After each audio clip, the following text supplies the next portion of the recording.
for today's vlog po, I'm gonna show you how I set up my tablet. Papakita ko rin po sa inyo para po malaman ninyo kung ano po yung ginagamit ko for my online classes. Kasi po, before, I was using po computer. And so, yung laptop ko po. Right now, since I got this tablet, so ito na po usually yung ginagamit ko pag meron po akong like may power outage o pag backup po siya. Pakita ko sa inyo, I am using this po. Ito po yung pinaka-box ng tablet na binili ko. So ano po siya, it's ayan, Lenovo IdeaTab Pro po siya. So kaka-release lang po nito 2025 ng March. Meron na siyang included na po yung kanyang keyboard, tsaka po yung kanyang stylus, yung pen niya po. Tsaka yung kanyang cover, yung tablet cover, parang stand niya ba yung sa back. Ayan. So, binili ko na si set na po siya. Tapos meron siyang kasamang SIM card. And pwede mo siyang lagyan ng SIM card. So, I mean, kahit SIM card lang po, tsaka data, pwede po kayong makakapag-class. Reason kung bakit po binili. Ayan, isi-show ko po sa inyo. Ito po yung tablet ko. Tsaka po, ito po yung case niya. Yung pen niya. Lagay po natin dyan. Nagustuhan ko to kasi sobrang laki po ng screen. 13 inches po yung haba. Nagustuhan ko dito sa keyboard niya kasi meron siyang parang touchpad. English keyboard din po siya. Tapos nagustuhan ko dito kasi ma-adjust mo kaagad yung volume, tapos yung brightness niya, ganyan. Tapos yung screenshot ko parang easy na kasi meron po siyang button. Kasi po ako po, mahilig po akong mag-screenshot pag nagka-klase po ako. And for my setup po, sa tablet ko po is isa lang po yung, so Type-C po siya, yung port. Ayan. So kung nakikita nyo, ayan po, Type-C po siya. Tapos yung speaker niya po, dalawa niya. So, pag nagpi-play po ako ng sound, so, ang lakas po ng sound. Then, ito po yung camera niya sa likod. Ayan. And then, yung stylus niya dito. So, ayan. Meron din SIM card slot. Saan ba yun? Ito. Ayan. Wait. Ayan. Ako sa inyo, meron na po siyang PC mode tsaka tablet mode. Ito po yung naka-PC mode siya. So, setup. Like, meron po kayong dito parang taskbar sa ilalim. Tapos, yung mga icons po dito. Tapos po yung window po is same talaga sa laptop. Na meron pong minimize button tsaka maximize button. So, pwede nyo rin ma-adjust po if ganyan. So, pwede siyang mapalakihan ganyan. So, di ba ang ganda po ng PC mode. And for my setup, so ito po yung ginagamit ko. Ayan, binili ko po ito sa Mr. DIY. Type-C po siya na port. Yan po, ayan o. Tapos, meron po siyang tatlong USB port. Ayan, so, tatlo po. Ayan, tatlo, isa, dalawa, tsaka tatlo, isa dito. Tapos, yan po, only Type-C lang po yung malalagay ko dito sa tablet ko. So, ilalagay ko po yan dito sa tablet ko para po gagana yung USB na port like sa aking keyboard. So, ito po para magamit ko po yung headphones, yung keyboard, at saka yung aking mouse. Ayan. So, tatlo po yung capacity niya. The only problem lang po na is pag na-lowbat po ako kasi wala po akong isang port for charger.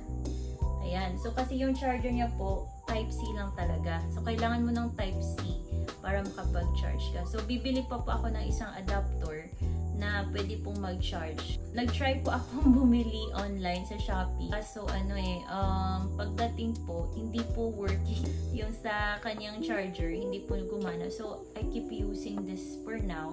Pinupuno ko muna yung tablet ko bago po ako mag-class. And minsan, nakikita nyo, gumagamit pa ako ng PC and laptop po kasi wala pa po akong available na adapter na pwede pong mag-charge dito. Pero kayang-kaya po naman kapag kabili na po kayo ng adapter. So, gagawa na lang siguro ako ng isa pang video sa pagbili ko niyan. So, supposedly, mag-physical store na lang ako bibili para ma-make sure ko na gagana talaga yung aking charger dito. ayan, papakita ko sa inyo yung charger. So, ito po yung charger niya. Ayan.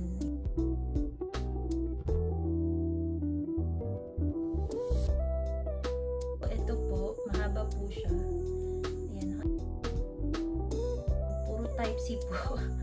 Wala po talagang USB, so Type-C siya to lahat. So, siguro ito, mahaba rin naman yung charger niya. Like,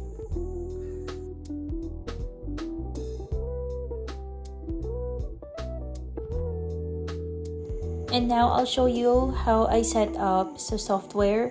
So, papakita ko po kung paano po ako mag-arrange ng mga tools sa aking pong tablet. Para po malaman ninyo kung paano po yung pindot, tsaka yung pagkaka-adjust ng window.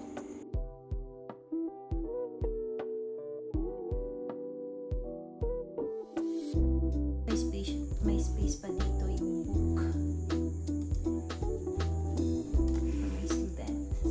book. Papasok po ako kasi yung student ko nandito na.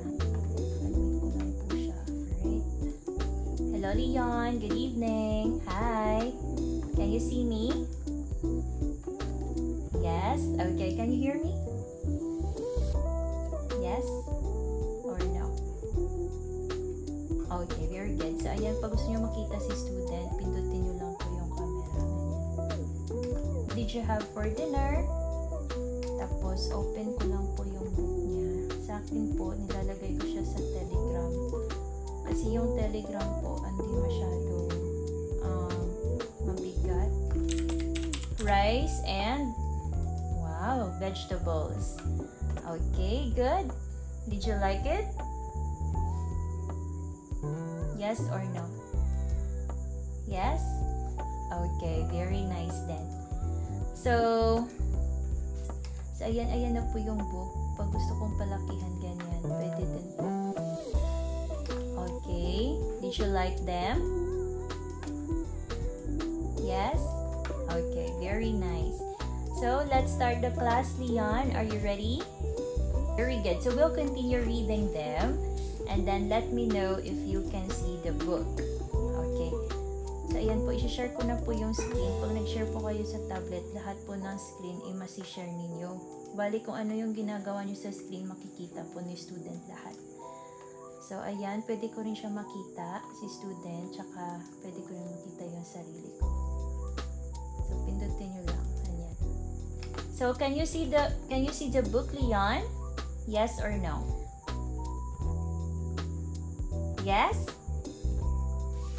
Okay, very good. You say, yes, I can see the book. Say. Okay, good. Can you see teacher? Yes. Am I big or small? Big. Okay. What about the book? Can you see it? Okay. It's more big. It's big. Journey to the West, the Frying Pan. Ayan, kunin ko po yung pencil para mas madali po sa akin mag-write. Okay, so tapos po, pag gusto nyo mag-write sa screen, pindutin nyo po ito. Po. Tapos meron pong lalabas dyan. Ito po. Demonstrate nyo para makas-write po kayo ganyan. So, Journey to the West, 30. The Frying Pan. Yes, the frying. Now, let's watch a video, Leon. At kung gusto nyo pong i-move, ayan, pindutin nyo tuloy ulit. Tapos move nyo po ganyan. Okay, let's have a video first. And pwede nyo rin po gamitin as mouse yung yung ating ito. Pero, let's see it. Ayan, so gusto nyo daw mag-watch ng Peppa Pig. So, ayan po. Inopen ko lang yung YouTube. Tapos po, yan. Pwede na kami mag-watch ng Peppa Pig. Can you see the videos, Leon? Yeah, so which one here? The first one? Okay, sure. Hello? Can you see the video, Leon? Okay, very good. Can you hear the sound? Yes? Okay, great. Okay, let's watch. So, ayan po, teach. Pag nag-share kayo ng, ng video video, maano po nila, maririnig po yung sound pag na-share ninyo yung screen ninyo. Pero yung case po sa akin, kasi meron sa boob, parang hindi pa compatible yung ibang, like yung system sound. Kasi magkaiba yung system sound kesa sa app sound. Tama ba ako? Correct me if I'm wrong. Pero yun po. Minsan, pag ginagamit ko po yung Google Chrome or yung browser ko po, hindi nakikita, hindi po naririnig ni student yung boses ko. So, yan po, ginagamit ko talaga yung app na YouTube para po ma-share yung audio niya at marinig niya yung audio. So, yun po yung tips ko lang na Ayan, so nagwo-watch po kami, and then you can also move this one. So, pag gusto nyo makita yung mukha nyo, so palakihan nyo lang. Yan. And then, kung ano po nakikita ni student sa screen ko, yun din po yung visible sa kanyang screen. So, if he's using po tablet or computer, any device po, yung makikita niya po yung ganito talagang setup ng screen ko. So, yan lang po. So, yun po, minimake sure ko lang na yan, 3 app lang po yung magagamit ko dito para po hindi mag-lag yung class ko. Kasi medyo mabigat po pag pag maraming apps po, especially sa books ng headphone. So, hindi nyo po naririnig yung sound, pero naririnig po ni student yan. Ayan. So, sa ayan page, kasi hindi niya na alam kung ano yung mortal. So, gagamit po ako ng drawing. So, i-draw ko po kung ano yung ibig sabihin ng mortal. So, magsa-stop sharing po tayo. Tapos, gagamit po ako ng whiteboard. Ayan. So, since maliit po yung whiteboard, ayan, palalakihan ko po. Pero, hindi na ni student makikita yung book ko na ganito. Yung makikita niya is ito. Okay, ito po. Alright, so can you see the whiteboard? Leon? Yes or no? Yes? Yes? Okay, so dito po, maliit na po yung camera. At pag nagsasalita po ako yung makikita. Pero pag yung student ko po yung nagsasalita, siya po yung makikita sa camera. Can you write and circle your answer? Very good! Yes! Great job, Leon! So, notice niyo po yung blue po na ink, yan po yung ginamit ni student. So, nakikita ko po siya. I-stop share niyo po, i-hide niyo lang po dito. Okay, so I will share my screen again, Leon. Let me know if you can see your book. Ayan, usod ko lang po dito para po makita niya yung book. Ayan, so, makikita niya na po yung book. Okay, can you see your book now? Okay, very good, Leon. So, now, let's continue here.